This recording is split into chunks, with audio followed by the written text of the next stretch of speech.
Pokemon Red version on Game Boy Color. That's the best childhood I ever had. Half as long. Twice as bright.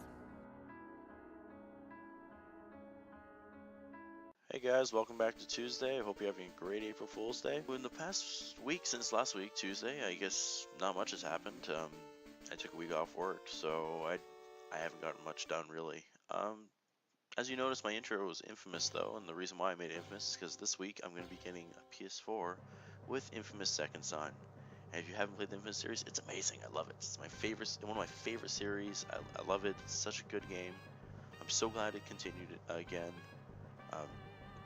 If you played Infamous 1 or 2 and you're wondering where that last picture was, it was from Festival of Blood, which is a DLC when Cole McGrath in Infamous 2, he ends up becoming a vampire, and I know that sounds ridiculous, but really go look it up.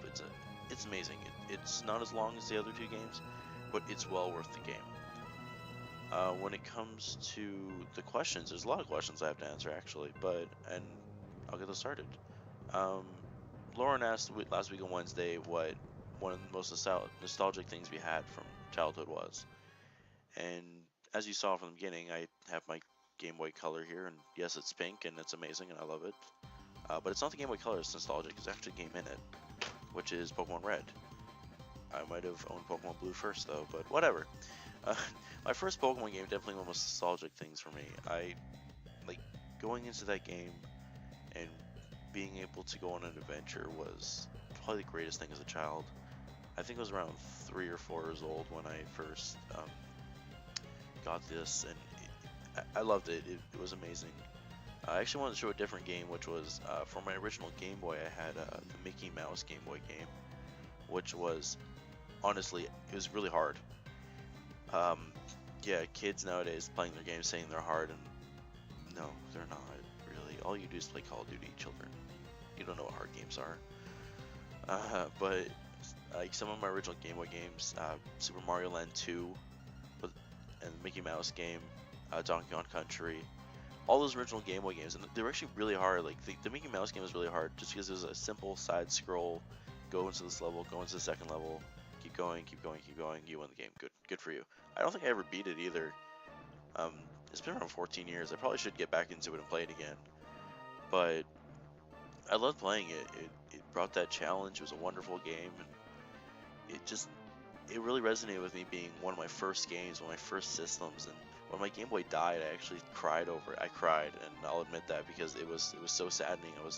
I think it was only like a few years after, but it was so old at that point that no matter how many times I replaced the batteries, it was gone. It was dead. I couldn't do anything about it, and it was really upsetting to me.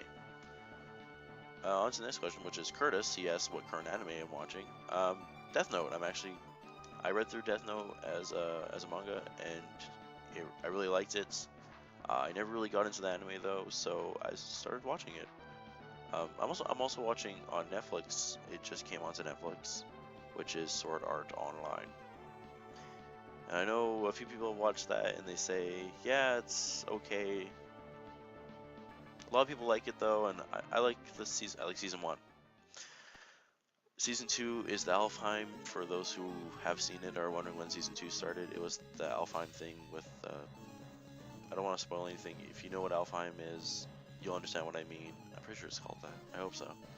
Otherwise, you'll know what I mean. But I hated that season 2. I didn't like it. I don't think it was needed. They could have stopped after season 1. So if you haven't seen it, I'd say go watch it. It's pretty good. If you have any animes to suggest to me, please put them in the comments below. I've been looking for animes for quite a while. I haven't gotten into very many. When it comes to AJ, sorry, I have a list on my computer because I'll just forget them otherwise. AJ's question was, if I was a Pokemon trainer, what's one Pokemon I'd travel with? And AJ, I really hate you for this question because as someone who's played through every Pokemon game and owns all the generations, it's really hard because I love every single Pokemon. Like, they're just all amazing except for some, which are really weird. Nowadays, they've been running out of ideas. I'm not gonna like hold it against them. Watchdog.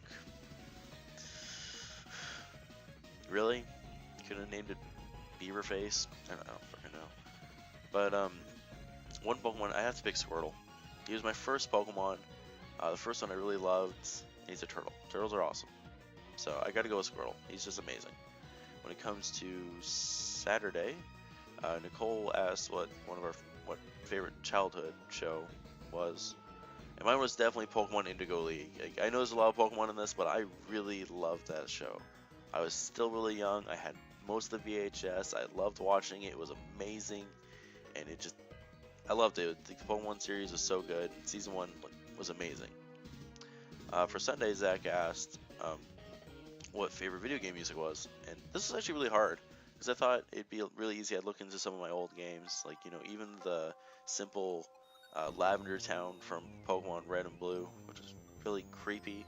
It was still really cool. I would have picked that, but I'm not going to pick this one of my favorite, because it's creepy, and I didn't like it very much. But I looked through all my old games, like Final Fantasy and a few other games that just had that awesome music whether it's a boss or just traveling normally. It was still really cool to listen to. In the end, I'd have to pick, not as my top favorite, but one of my favorites was from Left 4 Dead 2. When you click on the boombox machine, or the jukeboxes, sorry, it played Your Brains. And I don't remember who it's by. I'll put a link in the description, probably for a lyric video, because it's actually really cool. And if you don't know what I mean by the jukebox in Left 4 Dead 2, look it up. It's actually really cool.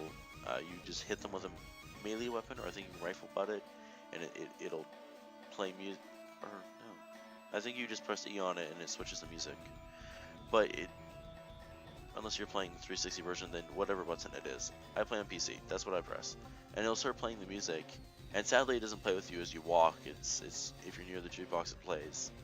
But it's still pretty epic music to play while killing zombies. Yesterday, Monday, I'm actually recording this on Tuesday for once. Yesterday, Justin said to sing a song.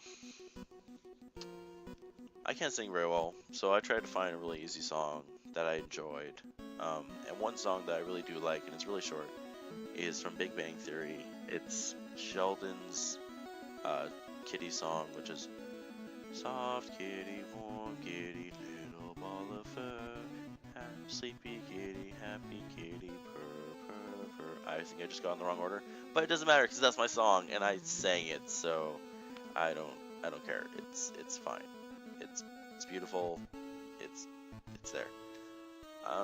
There's a comment on my video. I believe it was Candy Cane Cheesecake. They asked if since I said what my favorite villain was, which if you don't know, it was the symbiotes from Spider-Man Web of Shadows. They asked what my least favorite villain was. In terms of your comment, you said that it was someone hard to kill, someone that was really frustrating. If it comes to that point, I'd say definitely Prototype 2, Alex Mercer in the end. I only played hard difficulty on Prototype 2, so playing that game and going throughout the entire game, getting all the upgrades, going against Alex Mercer was one of the most frustrating experiences I've ever had, because you cannot use certain weapons against him that you got. Like if you attack him with the wrong weapon, he'll throw you back and like chunk your HP, and you're sitting there not being able to do anything. You'll switch your weapon, and you go, okay, I can hit him with this, and then when you bring him down to enough HP, he heals back up, but you don't heal, so you're generally screwed. But it was really frustrating. But there's also another type of villain which I really hated, and it was actually the case of, if you look at a game like Fallout 3, when you get to the end of the game, and if you haven't, then don't even worry about it. This isn't really a spoil, well, kind of maybe it is. When you get to the very end, there's the guy who's the villain there, and you just shoot him once and his head's gone and you win. There's also that kind of villain which I don't like. But for my least, absolutely hated villain, it's honestly Infamous 2. Cole McGrath himself. If you saw from the scene there, when it said half as long, twice as bright, that's actually the ending of Infamous 2, of the evil ending. And if you play the game, you know that scene. You know why that scene's most frustrating, and what the I hated it.